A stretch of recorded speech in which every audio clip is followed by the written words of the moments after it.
Helpless. You're exactly what that is. You're helpless. Didn't have the fucking strength to say no. He planted the seed in my head and it fucking ate at me till I did it. I wish I had just said, no, don't, you put that in my face again and I'm gonna fucking smash you, I should have said that. Should have said it. Can you? Yeah, no, I couldn't. I didn't have the strength. Paralyzed. The zone is drugs, prostitution, crime. I've spent a lot of time here. A lot of days. I just say, functional drug addict. A disease that, you know what I mean? Now we got these drugs coming from everywhere and it's killing our kids like nothing. Somebody died, I heard it, came out here, saw it. Like, what the hell? And a friend of mine got killed right here, shot in the head, broad daylight.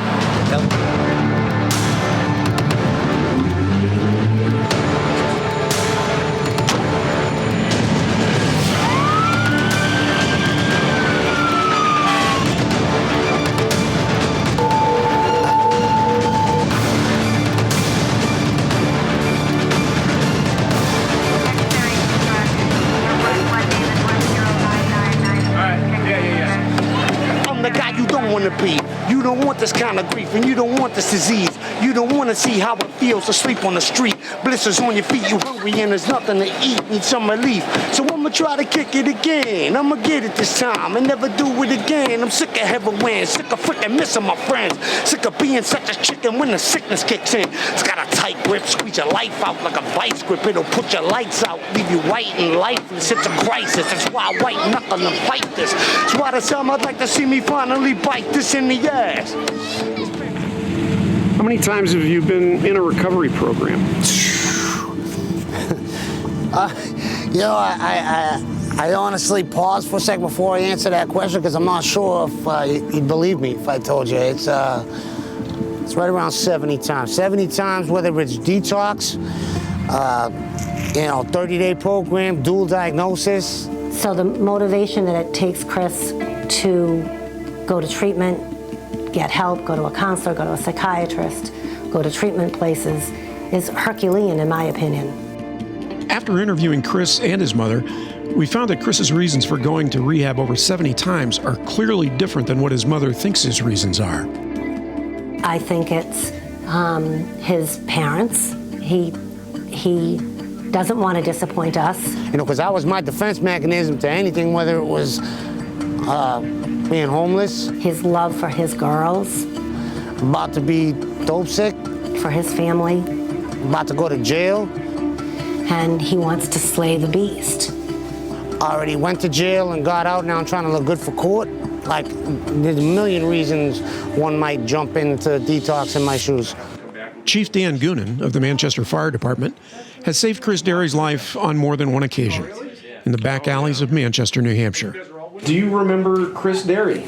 Okay. Yeah, I remember Chris Derry really, really well. I remember him well. Can you tell us a little bit about that circumstance? Well, the first time I met Chris Derry was in the back alley of a home on, I believe it was Spruce Street. I got to the call, I went up the back alley, I was there first. He was out. He was out. He was out. It's amazing he was alive. It was a call where we used a significant amount of Narcan. So Chris uses heroin, it's fentanyl. Uses fentanyl, he becomes unconscious. Well, his buddy started to work on him. In the world of addiction, friendship has an entirely different meaning. His buddy gets sick of working on him. So what does he do? Steals his wallet, steals his drugs, takes his shoes, turns around and says, "You never saw this," and he takes off. Listen, you'll hear in AA and NA and stuff, they'll say, they're not your real friends if they're used with you or you're used with them, and in my case, that's bullshit. By contrast, we found that people in successful recovery are unanimous in their disagreement. When I first started going, I would be like, yeah, right. I'm not giving up my friends. That's not happening. You don't know what you're talking about. Like, my friends, they know what I'm doing, and they'd be cool, with me being clean and them using. And I'm sure that in their heart of hearts, they wanted to, but when you're around people, it's like, they can get drugs, and they have it, when they're high, and you itch to want it. You want it. and it can't happen. Basically, these are my real friends, and the hardest thing for me is to say goodbye to my friends, to be like, hey, I can't hang out with you anymore because you use, and I might want to use too. That's the hardest thing in the world. I don't know how I'm going to deal with that. I was insane to think, I'm not a junkie, I can do this on my own, I can stay with my friends, I can still hang out, I can still keep all those numbers in my cell phone, and just call them when I just want to do it once in a while. It doesn't work. Like they say, if you go to a barber shop, eventually you're going to get a haircut. If you learn from your mistakes and you fix it, then it's okay. But if you don't fix your mistake and you just keep rotating the same thing over, it's gonna be the same thing, a revolving door every time. And I lived that life. I've been in prison for so long. I did time in jail. I'm 49 years old, and I think I did like almost 29 to 30 years in jail. It's not a life to live. If you don't change your friends in your playgrounds, you know, people, places, and things, you're gonna continue to do the same shit. Most likely, if I had, like, you know, good amounts, if I had any sober time, I'd probably have to stay away from my friends that I know did anything from drinking to shooting heroin. You know, they say the definition of insanity is doing the same thing over and over and expecting different results. We all know that cliche, but it is so damn true. My dad left my mom when I was 10. And he was definitely in my life when I was older, but, you know, he did the best he could, beat my ass, this and that. Only made me angrier. And then when I got to those teenage, high school years, you know, they were so busy doing that stuff, the opiates, that they lost track of the important things. You know, they're friends, you know, I mean, they're real friends, closer than, like, more like family than friends, and how am I gonna deal with that? I don't really know. People that I've known for a long time and were very near and dear to me, including, I mean, there was some family. And you have to cut it. I can never imagine what it is for someone who wants to get off an opioid not to quit cold turkey. I can do it at a drop of a hat with certain things. You know, like I said, I've tried the cocaine, I've done, you know, my cigarettes, my marijuana, my alcohol, and I love my drugs. Oh, well, I mean, let's forget heroin. Let's talk about drinking alcohol, for example. Like, how am I ever going to be able to go sit on a beach and watch everybody else around me drink beers and not and be okay? How am I going to be able to go on boat rides and watch other people drink beers and be okay? Well, I'll say this, that you probably shouldn't be out there on boat rides and on the beach with people that are drinking beers if you don't want to, if you're not supposed to be drinking beers. Can you hear me? Yep. Yeah, loud and clear, the thing works? It's loud and clear. Man, I don't know, like, what should I start doing this documentary thing? Like, I know, you're gonna have to sign up. Like, see, I've been in Manchester, like, since I was, like, man, young, you couldn't imagine, you know what I mean? And I have done this, like, many times over and over and over. I just say, functional drug addict. You know, people say, oh, I'm a functioning addict. Well, when you're a heroin user, functioning stops after a while. You can't have a full-time job for 25 years and a family and a house and continue to use and not out and having your head fall between your legs in a professional place of work. I chose the path of my life, so it is what it is. I don't regret nothing that I did in my lifetime, but I just don't want that for my nieces and my nephews and my kids and my grandkids, you know what I mean? Yeah, you know what I mean? I mean, it's been rough for me, you know what I mean? Been on drugs for so many years. The top employees down, everybody was taking a break here and there. And, oh, yeah, we took a lot of breaks. Took a lot of breaks. Took a lot of breaks. I mean, the job got done. Eventually. No, eventually. Oh, yeah, we did it. We just made sure we had fun while we were doing it. You wouldn't believe it, but you know, the drug is more powerful than common sense. It truly is. I want to say that there's a huge difference between an addict and a junkie, okay? And because an addict, that's somebody that's just addicted, all right? A junkie, that's somebody who sucks, all right, is gonna, no, they don't suck, you know, I shouldn't say that.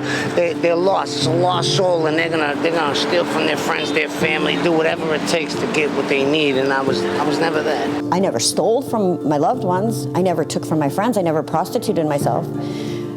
I stole thousands of dollars out of stores to feed a habit. To tell you the truth, there's plenty of people out there that would call me a junkie just because I shoot heroin or because I don't have my kids. And I never thought I was a junkie until that day and realized junkie and an addict are the same damn thing. That's such a one, you know what I mean? Like, I don't want to be like, because I never got no diseases, because I've never had abscesses, because I don't, you know what I mean? I don't want to say shit like that. I am that woman, I am that junkie. I am the stereotype that everybody sees. I am that person. And I got taken to jail, to county jail, and had to go walk into court, pregnant, shackled, in a prison outfit, you know, orange jumpsuit, pair of bobos, and it was not a good experience. People just were, oh my, you know, you could see the looks on people's faces, like, how could she do that? How could this pregnant woman get caught with a drug paraphernalia and be pregnant and potentially hurt this child? We're not allowed to have our kids because of, you know, others' involvement, others' knowledge of knowing that we had done drugs. Oh, you do drugs? People that do drugs can't have their kids around them, right? Yet, while we're running around depressed because, you know, whatever, because we don't have our children, we're going to other people's houses where you're seeing them leaving their fucking kids in shitty diapers, you know what I mean? And you know, just living in squalor, dire straits. Nobody's going there and telling them, taking their fucking kids. And you know, we've actually had to, like, me and my kid's mother have actually gone as far as to call the state on other parents because we see them doing shit that is just like incomprehensible to us. Like, holy shit, you fucking, it's 1 o'clock in the afternoon, your kid is screaming and crying still in the crib, you know, has a shitty diaper, and we change it for him, and they're just like, oh, thanks, you know, and, you know, boom, we call the state on them. And the only reason you don't call yourself a junkie and you call yourself an addict is because you don't want to be that person. I'd really not want to talk about that too much because stupid motherfuckers are gonna fucking see that and they're gonna be like, oh, so you're saying you're better than that person. Because there's always gonna be somebody worse than you. Oh, I am better than this person. Yeah, I am, but it's hard to convince you because you don't know what the fuck you're talking about. You know, that person's way worse than I am. No, I don't, man, this aggravates me right now. That police officer was right. I did a lot of shady things and I just was never caught. Yeah, just whatever I can do for cash, you know what I mean? That's what I do. As far as work goes, yeah. As far as legitimate work goes, you know, yeah. Oh, now wait a minute.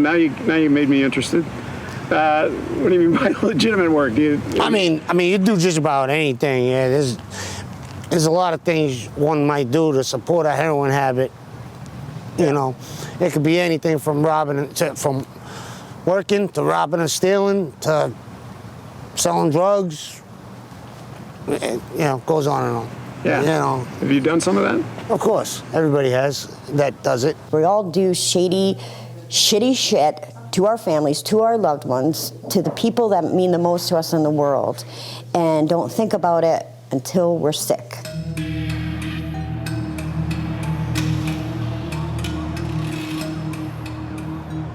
That day, you fear so much that day that you know is coming where you're gonna wake up sick as a dog, where you can't sleep, you can't eat right, you don't go to the bathroom right, you can't go up and down stairs, you can't, you know, it's hard to walk, it's hard to talk, it's hard to think. It is literally a living hell to be dope sick. I don't know about anybody else, but I literally feel like I'm losing my mind when I get dope sick. I don't know if you know what it's like to feel like you're losing your touch with reality, your grip on reality. I don't know if you know what that's like, but it's fucking scary. The muscle cramps, the vomiting, the nausea, the diarrhea, the sweating, not sleeping, not eating. I have trouble putting sentences together, you know, like I can't talk, and it's partly just because my brain won't send a signal to my mouth to speak the words, but it's also like you got such a bad anxiety And it doesn't matter social or not. It's not just a social anxiety. You got a constant anxiety that won't leave you. It's just knots inside you that won't go away. You can't get comfortable. You sit down, you gotta stand up. You stand up, you gotta sit down. You know, you're pacing, and it's all day. It doesn't happen to you right away. That's the thing. Like, that's why you think you are okay, and you think you can keep on going, because you'll wake up and you might just feel a little under the weather, and you just keep on going. And one day, boom, it's full force, and it's got you. It's scary. I literally start like, I'm losing my grasp on reality. Traditional rehab programs, originally developed for alcohol abuse, lasted for 28 days, a period of time found to be largely ineffective for opioid addiction.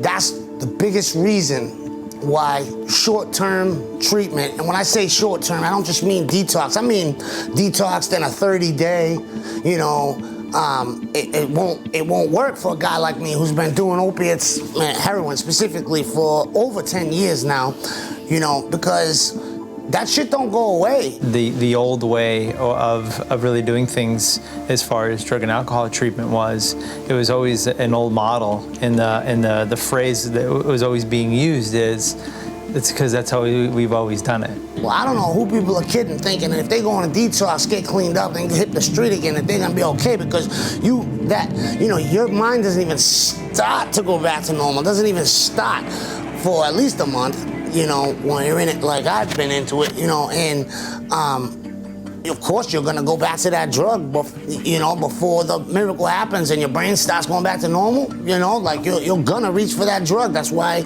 it doesn't work. 28 days doesn't work, and people need what people need is long-term sobriety, but they need long-term supports. And what Families in Transition gave me was exactly that. They gave me the long-term support so I could have long-term sobriety. There's a lot of data out there that shows that long-term works. The person that comes to our program, even if it's the initial portion, we're still really trying to get that client to be on board for long-term treatment no matter where they go. That's always the perspective, because ultimately everything in our history shows us that long-term works, and for some reason we've really abandoned that. Day after day after day, you can get through one day, you can get through 2 days, you can get through a week, 2 weeks, whatever, so on, right? But when you have that much time to get through before your brain starts to heal again, you know, if you're anything like me, you're not gonna be strong enough to stick it out. It's not easy. It's not a cakewalk. If it was a cakewalk, we wouldn't have an epidemic. I went to a long-term treatment program. I walked out of that program with almost 11 months of sobriety. You know, we don't lose contact with that client after 30 days. We continue following up with them. You know, we have a weekly alumni meeting. We have a lot of staff that spend time making sure that the aftercare is set up and that there's follow-up done with that and things like that. And it's not just you know, here's a set of directions and, you know, have fun finding the place. They kind of hold your hand until you get there, which is, I think, really important. I think time is a factor. I think you need time to be able to allow their brain to heal. In order to do behavior changes, you need a clear brain, or as clear as can be. And so I think time is essential. And I think within that time, it allows us to implement all of those other services for folks. But the more time that we have, the longer people sit in treatment, the healthier that they become. And we found that there are certain people that with a standard model, they just weren't going to do what it was asked of it. And so we have adapted to really being able to engage somebody, meet them where they're at. And we find that more people really need to be met where they're at instead of trying to pull them in a direction that they're not even willing to go. After 5 years, you have an 80 to 90% chance of staying in long-term recovery. And it's getting that person in recovery to that 5-year mark so they have that opportunity of an 80 to 90% chance. You know, so after 30 days, there's a pretty big gap between 30 days and 5 years. From the time that they get up to have to get whatever they have to get, who they have to steal to, who they have to lie to, that's all predetermined before they ever walk out the door. And then all the way to when they actually score the drugs, to the ritual of what they do with their friends and how they actually use it, then all the way to the evening of, you know, passing themselves out that night, and then waking up and doing that all the next day. then you take them out of that. And that's been their ritual for however many years. I mean, the longer, the worse it is. And from there, you need a new ritual. I feel like I sound like my mom, like routine is key, but it's true. You know, I go to bed at the same time, I wake up at the same time, I go to the gym on the same days. I'm a tax-paying, hard-working, honest citizen now. Like, who'd have thunk it? I'm a convert. You know, I was the kind of guy that's like, how many times are we going to give these people? This is ridiculous. Aren't they going to learn? This is your own personal responsibility, blah, blah, blah. It ain't. It doesn't happen that way. It takes a long time. Well, unfortunately, there isn't much long-term treatment available for a guy like me who has shitty insurance and doesn't have money. Yeah, I think sometimes it does come down to money, but I think in New Hampshire, they have started to do a really great job with Medicaid expansion to say, A, we need to be covering substance use treatment, and we need to start looking at how to raise some of the parameters that keep treatment providers stuck. It was scary to think, like, could I do that? Could I actually hold down a job longer than 6 months? You know what I mean? Could I do that? Could I really go full-time to school and graduate? Could that happen? Could I get my master's degree?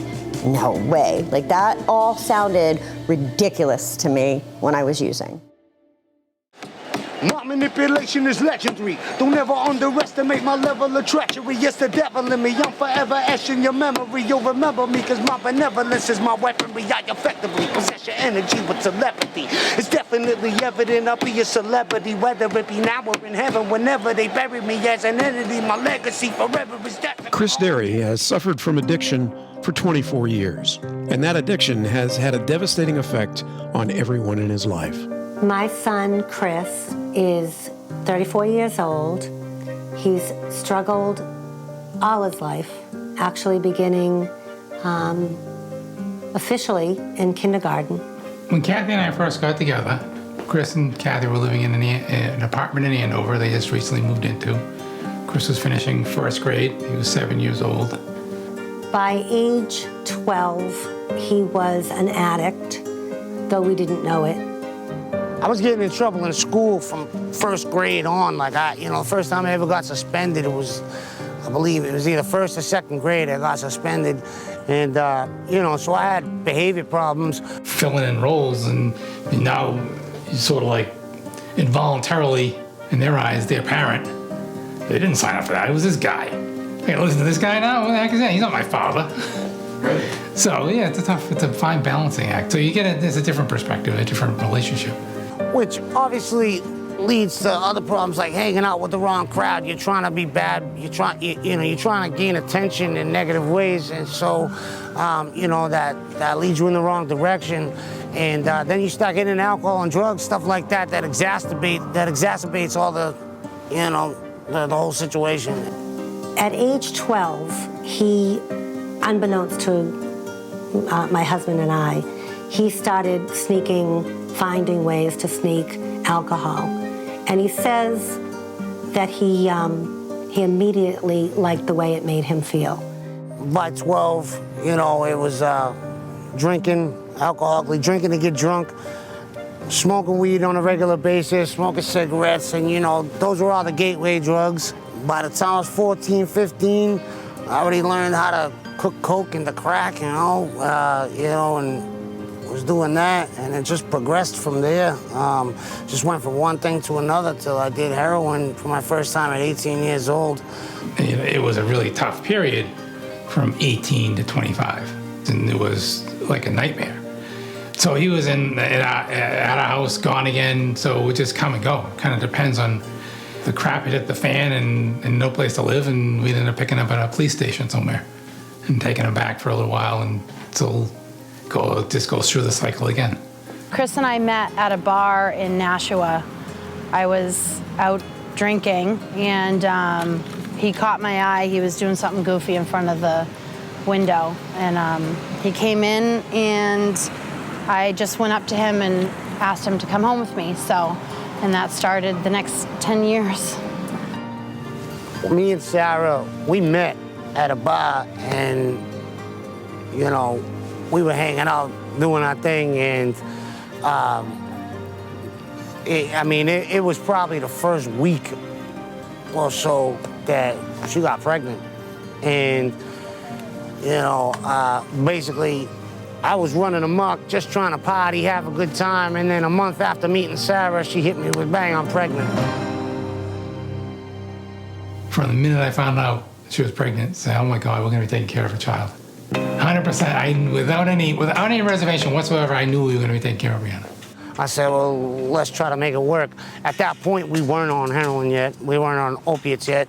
Shortly after having our first daughter, I got sent home with painkillers, and then we just started doing pills, which, within 6 months, we were doing heroin daily. You realize you can get twice as high for half the money with heroin.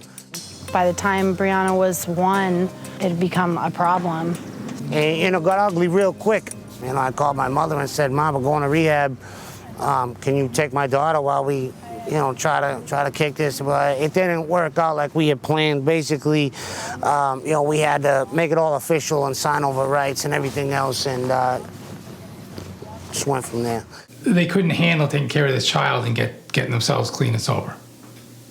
And clearly, both tasks are enormous, and no one could possibly take both of those tasks on, and they realized that, and they agreed to the guardianship without any resistance, which was good.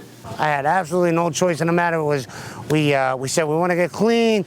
Mama said, I'll take Brianna, but you got to sign some papers to make this official, because I don't want you to be able to go to a rehab and then 2 weeks later get out and say, I want my kid back. She wanted, to be official and done through, the stipulations of the court. And there was no evidence that either party was going to have the ability, one, to take care of themselves, let alone taking care of another child and raise them in a functional way.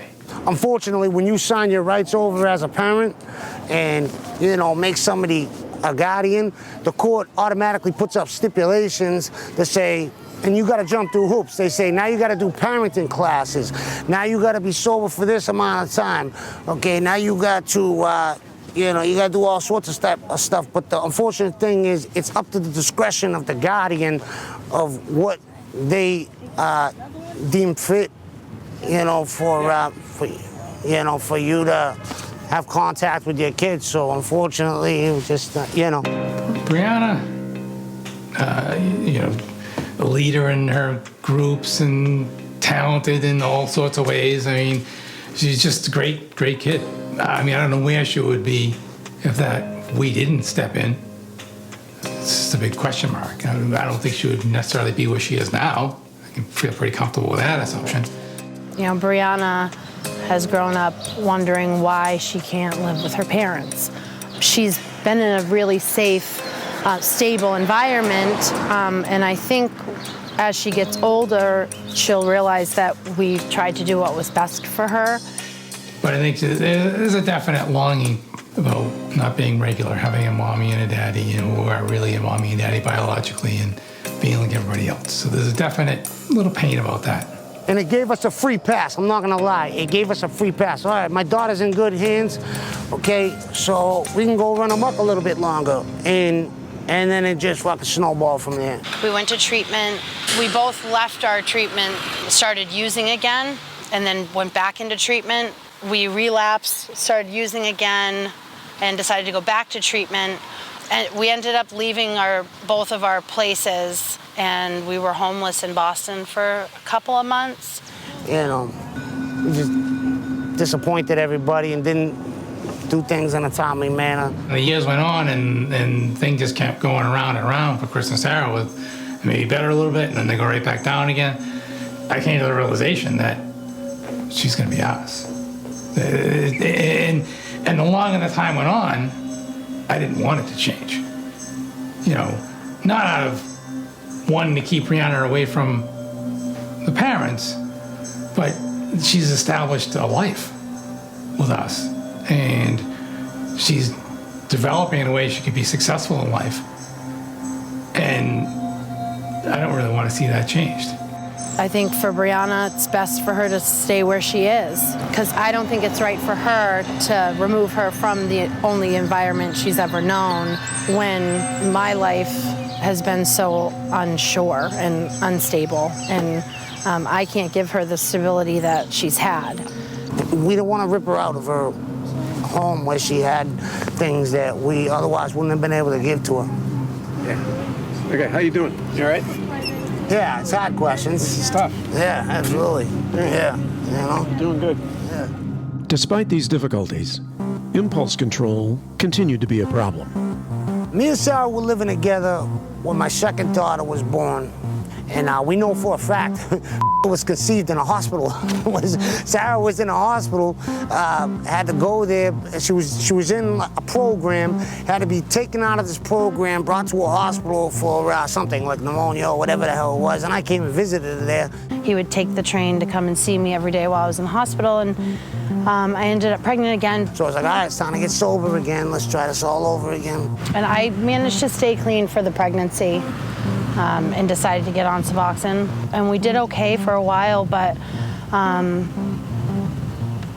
it just, 4 months we'd do okay, and then we'd slip up and, you know, use for another few months, and then we'd try again, and it's just like the constant over and over again. And because of that, people were worried, oh, what's gonna happen with this one, you know, and they wanted us to put her up for adoption, and we had agreed.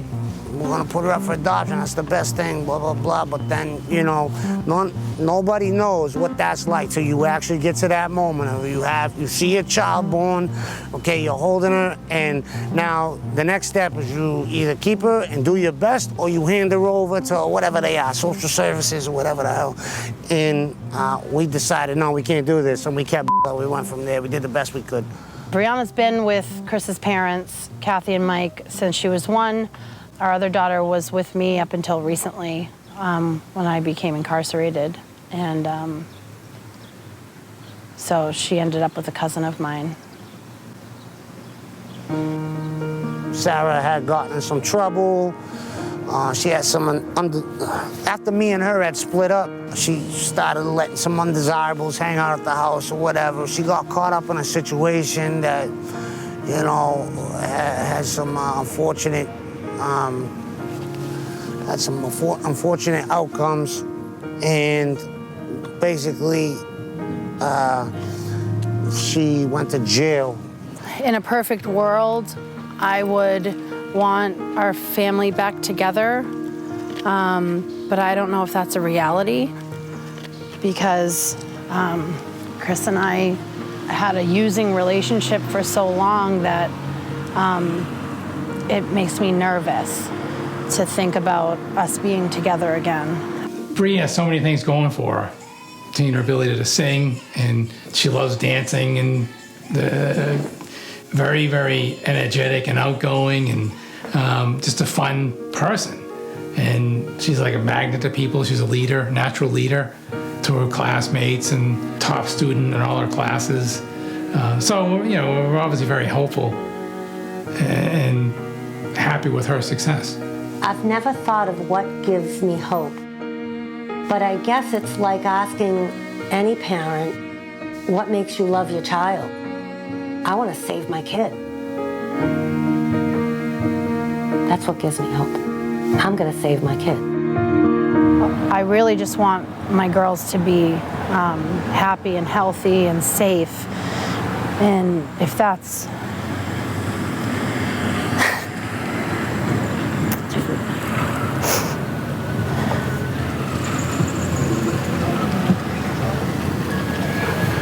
that's without me, and that's how it has to be.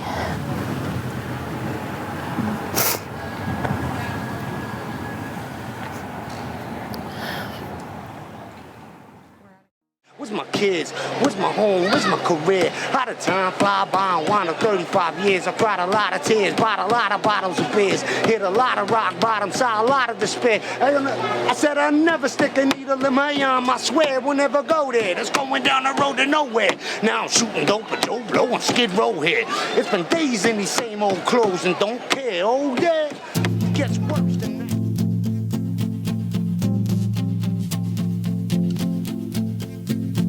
I'd like to see myself sober and happy at the same time, because right now it almost feels like it's impossible to have sobriety and happiness at the same time. Complete sobriety from all substances. The biggest message of hope that I have is that, one, recovery is possible, and two, that recovery and happiness are two things that absolutely are achievable. That they happen at the same time, and that your greatest life is left to be lived. Not everything works for every person, regardless of the same addiction. You know, one person's going to do great with medication and intensive therapy, and another person's going to do great with long-term inpatient and transitional living. Our goal is really to try to provide a long-term connection and a continuum of communication with folks. We want to let folks know that we're here, and that's what I love about working at the police department, is it's 24/7. There's so many different pathways that meet here, which gives so much more opportunity for someone attempting recovery to succeed. Everybody's an individual, you know, and I think some people need an inpatient and other people don't need an inpatient. Other people need intensive outpatient. But I think what the most important thing is when someone's ready. What worked for me in getting treatment was I started with intensive outpatient therapy, and I went to multiple groups every week. There's a lot of controversy, or has been in the past. I think it's shifting now around medicated assisted treatment. So we know that there's a lot of evidence that supports medicated assisted treatment being effective. The one thing that I've seen work in my experience is something that is a backbone of RAW, which is the 12 steps, and they really support that amongst other ways of getting sober. We offer different paths or avenues in which to explore one's beliefs, one's needs, one in which is the Buddhist path. Whatever direction you want, whether it's 12-step, whether it's faith-based stuff, I mean, whatever works for you is, I mean, I'm a big believer in 12-step abstinence-based recovery. That's my experience and a lot of my friends' experience, but I mean, I need something to I needed something big to help me. I couldn't just say no.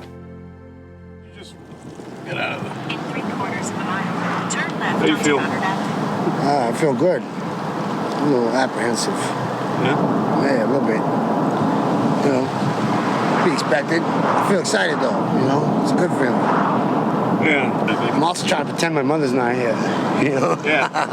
Sorry, Hey, Mom. you know what? Well, Huh? It's all right, honey. You know what I mean? I'm just. Yeah, I can just... No, you know what? I never heard you say that. the apprehension is just, it's a big day, right? It is. Yeah. It's a big step, big move. Does this feel... I'm very happy though. You know? Does this feel different than... Much different. Different. I mean, it's just everything culminating, you know, coming together, you know, just, I got an opportunity of a lifetime, you know, which is the missing link, long-term treatment I've never had before, never had that opportunity before, you know, most I've ever had is sober houses. They don't work for me, you know, too much rope to hang yourself with. Chris's mom told us about the phone call, awarding Chris a scholarship to long-term treatment. The day that I found out, after oh my God, what I felt was joy coursing through my veins. And I thought to myself, this is the same way I felt when I held my infant and he was just born. And you have all the dreams in the world. I was getting in trouble in school from first grade on. The first time I ever got suspended, it was, I believe it was either first or second grade I got suspended. And hopes for every possibility of happiness. I started smoking cigarettes at 11, and weed, and started drinking at 12. And obviously through the years, you let go of dreams that'll go to the prom. By the time I was 14, 15, I already learned how to cook coke and the crack, you know. Dreams that he'll go to college. Just went from one thing to another till I did heroin for my first time at 18 years old. Dreams that he'll get married. Chris and I met at a bar in Nashua. I was out drinking. I just went up to him and asked him to come home with me. And I had the feeling like birth. I was, and still am, just joyful that I get to dream again, that I get to hope. Hope is alive and well. People do recover, people do change, and they also affect other people's lives. Trust me, if I can do it, anyone can do it. And I know that is very cliche to say, but if you don't give up and you just keep using the supports that are out there, finding what works for you, anybody can make it happen. 24/7, anybody who's looking for help, whether it be for opiates or meth or alcohol or anything else, they can walk into a firehouse and say, I need help. Simple, I need help. And we'll get them the help. We'll get them a shot at treatment 100% of the time. Before I got sober, I was homeless and I had no life skills. I'd never had a job in any other field. I'd never cashed a paycheck. I'd never filed a tax return. And in recovery, with the program that I learned that kept me sober, I applied it to my career and, became wildly successful in my career. Yeah, I do definitely feel like, which is weird, I never thought I'd be like a contributing member to society. Like, I'll go into a gas station, everyone knows me there, they're not looking at me worried I'm gonna steal something. Like, it's pretty cool. The mentality of police officers has to go towards the guardian of community. Police officers love, and it's important, make a big arrest, make a good arrest, things that are exciting and things like that. But we're trying to change the culture in policing that. What's important is helping a fellow human being. Daddy, here we go. All right. This is from my big daughter. I'm not gonna say her name because I can't say my little daughter's name, so I won't say my big daughter's name either. Thanksgiving, seasons of thankfulness for life, health, and all things good. Please try as hard as you can to get better. Do it for me, please. I love that you said, do it for me. So I saw Chris after that. I think I saw her, I'm like, Chris, you have beautiful kids. And he's got a good support system. His parents are engaged and they really want to help him, which not a whole lot of people have. And he has dreams that he wants to fulfill. What would you like your life to be if you achieve that? What would you like to do? What is your, what's your goal? Music, man, music. I'm a musician. I like music. Damn, this is never the plan. I'm on skin roll, but I got this pen in my hand, a pen in the jam. Years now, rambling in. So what happened to my people? Mother stuck in the game. And try to mom, but you can tell I ain't the luckiest man. Ain't got a chance to be stepped up as I get holy. I think only takes so many years. My sunny days are done and gone. I told him so to be clear. I'm right. I'm a writer, I'm a rapper. I used to be a singer when I was a kid, but then my voice went, now my voice only lets me do the rap thing. This shit is the worst, a curse, but it freaking gives me a thirst to get about the dirt and deliver this verse. Hit you with the hurt, let you witness the birth. It's a first, it's a brand new brand. I do with my own two hands, a brand new man. I used to be a rapper's man. You better listen, this is my testament. Check it out. You want my best advice, you better check the price before you invest your life. You better check twice, better bring a wreck your life. You better get it right, better be tight. Tell little Bella it's a rap. I was a rapper's man. Rapper's man. I was a rapper's man. You know who you were born to be, and you know who you want to be, and you know who you can be. But you, and you alone, have to have the sheer determination to make that happen. And there's gonna be some, fumbles and trips and slips, and a lot of emotion is going to come out because we do a lot of hurt as junkies and addicts to the ones that we love, and you do have to make amends for it. That's not saying you're sorry to every single person, it's showing it. I mean, the biggest thing I can say is, like, if you're breathing, don't give up.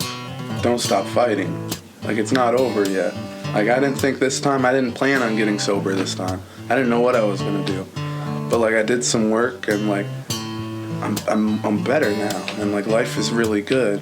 And it sucked because I kept falling off, and I thought that like I'd get so discouraged every time. But like, don't stop fighting. Don't give up. If you're breathing, there's still hope. So back in the day in London, they would have somebody that went around and lit the lamps, and you never knew where he was, but you could always see where he'd been. And I think that if people stopped with a lot of the negativity, a lot of the stigma that's around it, and really started to focus in on where their attentions and where their energy should go, we would affect a much greater change. Hope for Chris is on a shorter time frame, weeks, 2 weeks, and then hopefully things will just keep going the way they were. Not over a long time span, because I've found that things change rapidly, or they can potentially change rapidly. And interestingly enough, in Kathy's case, I certainly hope Chris does well, because that would be tough for Kathy if he doesn't. We came close a couple times with ODs, and thank God he made it through. Because I don't know, Kathy would just be a mess. She feels it, yeah. She would really be a mess. Obviously it would affect me too. It'd be horrible to go through that. Right. But I know that Kathy would, because she has a lot of hope that things are going to be good. So. Here it is. I'm gonna go get my Chris. First day of the rest of your life, right? Right. Next on Opium. A test came really early, a test that I was not strong enough to fucking, you know what I mean? I was not strong enough to say no. When you know a patient on a first-name basis and it's not a kind little old lady, guys are very short-tempered and kind of feel down in the dumps that we're making no difference. I was one of those parents that said that this would never, ever, ever happen to me. And boy, was I wrong, because I got a double whammy. People would like to say, not in my backyard, but it's here. There has to be a bigger role than just talking about the opioid problem. Action needs to be done. Put your money where your mouth is. Let the people get help. I cannot break any fucking rules in this place. I don't want to get on anybody's radar. You know what I mean? Because I get kicked out there, what am I going to do? You know what I mean? I'm going to go use a phone, I'm going to call my friends, my family, say, hey, can you come pick me up? I'm in Delaware, No, it's not going to work.